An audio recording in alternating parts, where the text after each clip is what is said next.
Magandang araw, ngayon nga po ibigay po natin ang latest update sa PVL. Ngayon yan, February 23, 2025. Kasali natin ibibigay ang game schedule sa qualifying rounds, last team standings sa prelims, individual stats sa prelims, game result kahapon at marami pang iba. Kaya before that, please naman pa-follow ng page and don't forget to like, comment, subscribe, and pa-hit yung notification bell para lagi po kayong updated sa aking mga bawang video about sa volleyball dito sa Pilipinas. Ngayon nga po ibigay po muna natin ang game result kahapon.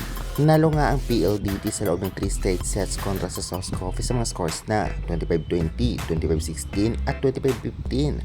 Player of the game nga dito ay si Kat Arado na may 16 excellent plays and 5 excellent receptions. Samantalang sa laban namang Chocomucho, Charity Go, nanalo ang Chocomucho sa loob ng 3 straight sets sa mga scores na 25-18, 25-23 at 26-24. Player of the game ay si Esa Molde na may 15 points. Dahil dito nagkaroon na ng last tip stand sa prelims at talaga namang maibibigay na po natin ang qualifying rounds game schedule at maya-maya yan pagkatapos natin ibigay ang individual stats at last team standing sa prelims.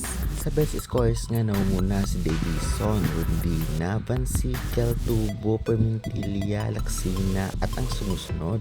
Sa best servers naman naumuna si Vansikel, Gandler, Cayuna at Yensa Mondoñedo at ang sumusunod.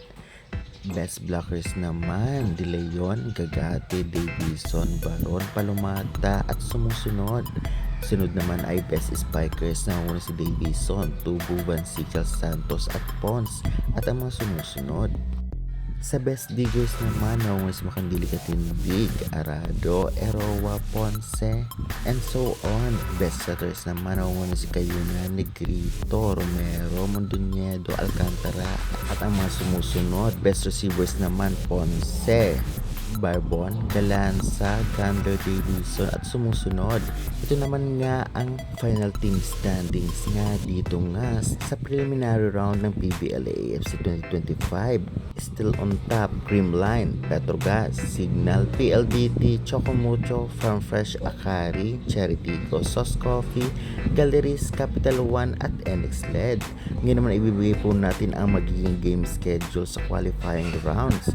Ito ay kompleto na maghaharap-harap ang 12 teams kung saan malalaglag ang 6 at talagang lalaban sa play-in, samantalang ang mananalo ay makakapasok sa quarterfinals.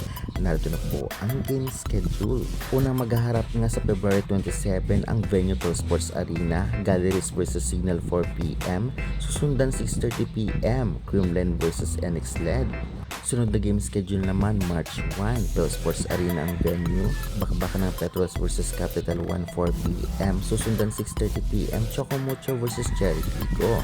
Samantalang sa March 4, Pearl Sports Arena ang venue, Akari Chargers vs Farm Fresh 4pm, susundan 6:30pm, PLDT vs Sauce Coffee.